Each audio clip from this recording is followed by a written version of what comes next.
A week in my life should start with day one, but day one and also day two were really dull.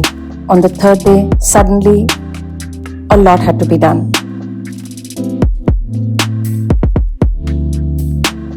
So I began with conducting this shoot for a video that is currently being edited. And before that, I spent a bunch of time in the morning preparing for this very shoot. So after 2 whole days of relative quiet, today is going to be a packed one. I have to pull out a lot of things and also to organize a lot of material for a flat lay shoot. That will happen a little later. I have got 2 lists ready in my daily planner, one for the order and one for the shoot. So I need to start work right now. Once all the material for the mood board were ready, I lay them flat on a table right by the window. So I get to work with natural light.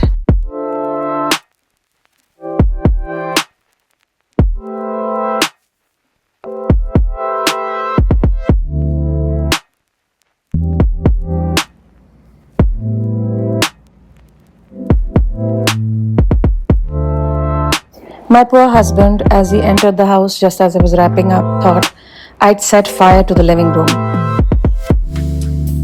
Quite frankly, a whole afternoon has been spent in this smoky indoor environment. Right now is the time to head out for an evening walk for me. I feel lucky to find a stretch of green such as this in a chaotic and clamorous city. Most evenings, a short walk and a visit to a neighborhood temple is all I need to unwind.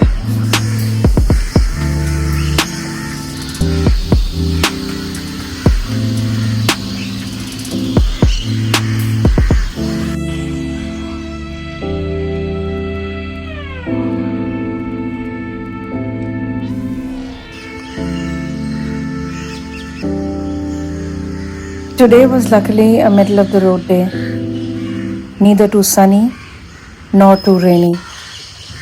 Unlike 2 days ago when the rain just barged in and interrupted all plans for the week.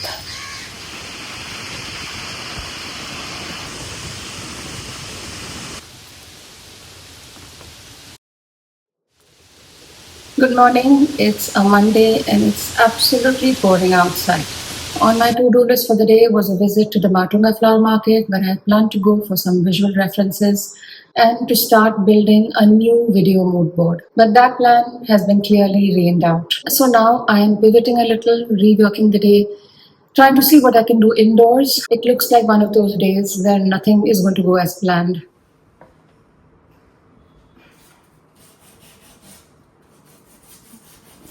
Here I am on my desk, starting work on this small box, simultaneously shooting an intro for a vlog that you guys by now must already have seen.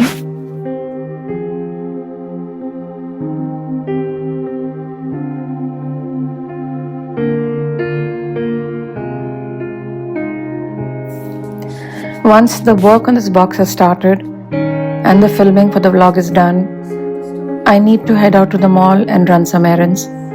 And since it's already raining, might as well get that indoor work done today.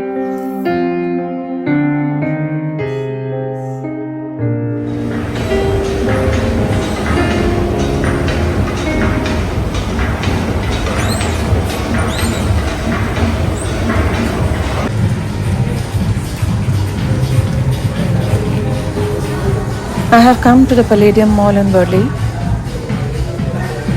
And as I passed by the Kama Ayurveda store, I wasn't planning to stop, but the new design completely caught my eye. Looks like they have just redone this store, and it's not like the other Kama outlets I have seen.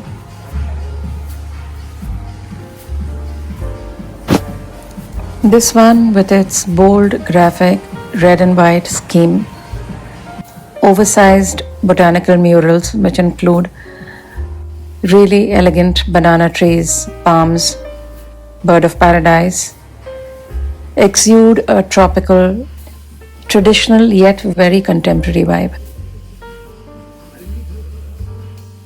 This reminds me so much of the color choices and the pattern choices I have made in my own work. Not literally the same, but there's a shared impulse, reworking traditional Indian elements for a contemporary space. It's a really interesting blend of heritage and modernity. The classical interpreted with graphic flair. Kind of theatrical but still very, very elegant. The devil is in the detail, and this little store has plenty. And no, this is not a sponsored bit. Sometimes one happens to chance upon inspiration quite by accident. Mumbai has been swinging between pouring rain and blazing sun. You never know what the day will bring. Nothing like a restful dark room in the middle of a very sunny day. So we are on a Wednesday afternoon and the day has been hectic. The morning was spent in an intense editing session. The vlog that I'm editing for you guys was almost three and a half hours of footage that I need to squeeze into 2 parts. A lot of chores to finish in the kitchen, and I am going to take it easy in the afternoon right now. Possibly just watch a movie or so on Netflix as I rest and finish 2 handmade tassels that I needed to alongside.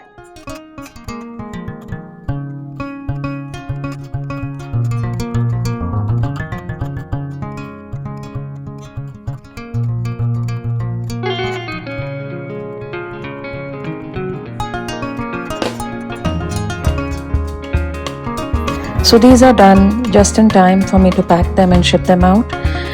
My courier guy is going to be coming up for the pickup in the evening, and I have to very quickly keep all the parcels for the day ready for him.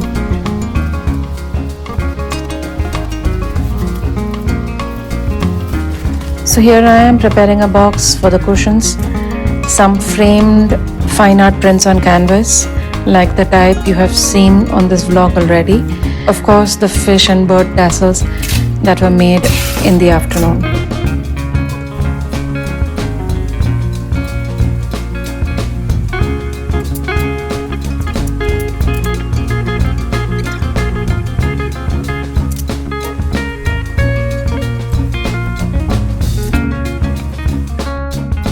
So far this week, everything has been predictable, familiar, typical. But today, I'm heading out on a very special mission. One I love, yet rarely find time to do.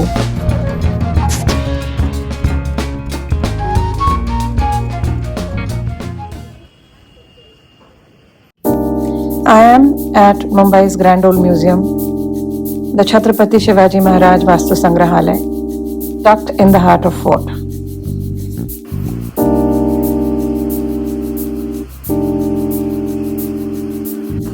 The museum has a small selection of miniature gems tucked in a corner, and I'm here to take a closer look at some of them in preparation for an ongoing project.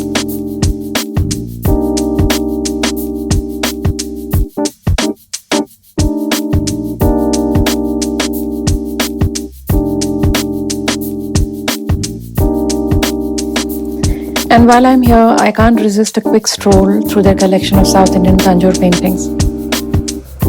Tanjore paintings have always intrigued me, not just for their glittering surface, but for how their techniques carry memory, embossing, gilding, embedded glass, and a kind of narrative excess. I'm looking at them now less for subject and more for method. How relief is built up, how figures are staged, how textures are made to glow. There is something instructive and very inspiring here for my own work.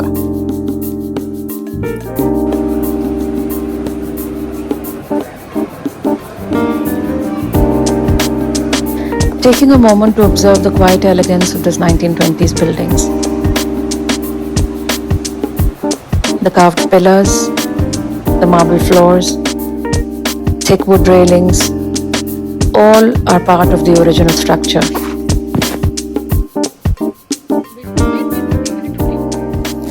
This building is a striking example of Indo-Saracenic architecture, a colonial-era style unique to cities like Mumbai, where Islamic arches, Indian ornament, and European symmetry came together.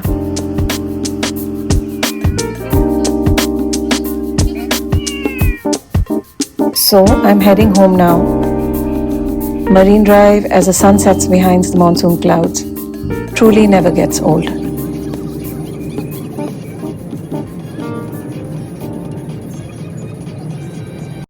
Yesterday, when I came back home, there were a few parcels waiting for me. I was very tired to open them then, but today I thought I should set up the camera and start unpacking these with you.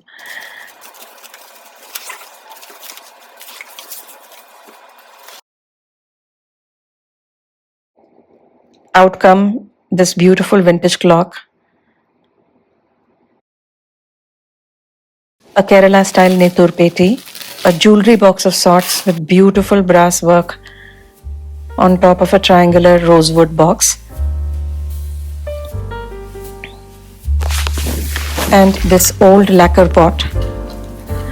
All three have been sent by a client for me to restore. I don't know what exactly we'll do with them, but that is part of the fun. The clock in particular is entirely new territory for me. I've worked with clock frames before, but never with something like this. As usual, everything I do will be duly shared with you guys, so please keep watching. At some point today, the client is going to come over home and we are going to sit and work out what needs to be done with these things. And now let's get on with opening the next parcel. This, if I can guess correctly, is an Ajrak sari which has just come back from the craftsman.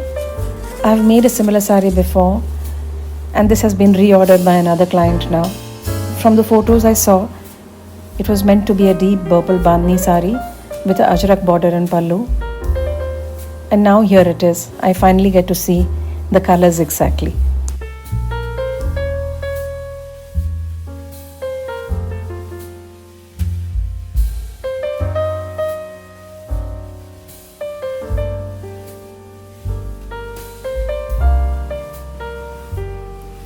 So we are on the afternoon of day 5. I realized I need a whole bunch of fabric for current projects and also projects to come. All set to head out fabric shopping. Let me take you guys along.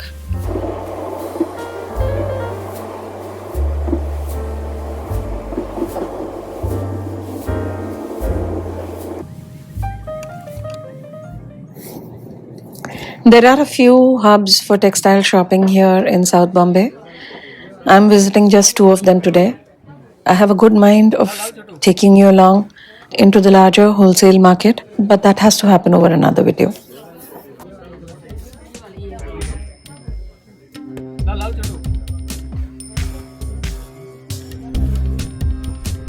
Lime green, matching up a few fabrics for the Ajrak sari. This beautiful chanderi fabric with shiny little cows on it catches my attention.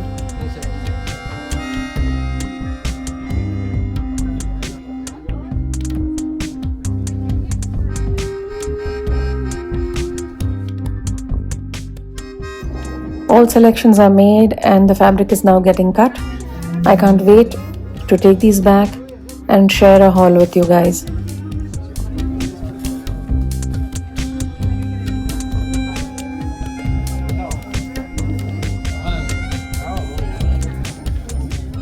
So I'm back home after the market run, really excited to share all the lovely fabrics I've come back with. My children say that mummy goes out of control in a textile store, and it is absolutely true. I tried to be moderate this time.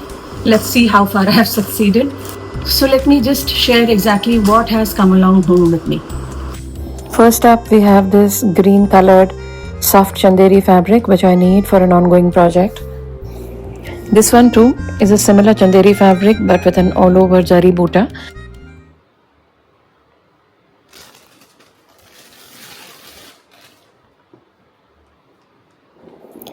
This here is a beautiful purple base textured matka silk fabric. I really have no idea what I'm going to do with this, but the festive season is right around the corner and I think some beautiful products can be made from this. I have such a soft corner for batiks, and this one is a gorgeous, really fine dupion silk dupatta type of material with these lovely earthy toned stripes made in the batik style.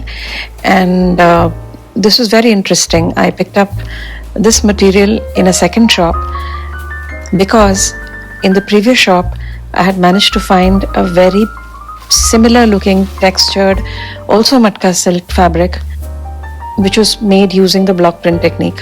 What are the odds of finding these two? I really don't know what will become of these, but I reckon one will make a great kurta and the other will make a great dupatta. Also, in my vintage fabric stash, I think I have the perfect Soof Sindhi Kadhai vintage fabric from Kutch, which will make a great addition to this set if I ever make it in that way. I'm a big fan of linen, and if you added zari to linens, I'm never going to say no to it. Another very exciting fabric with absolutely zero idea about what it is going to become. Then, of course, remember this purple fabric, guys? It has come along home with me, as well as its sister in an orange color.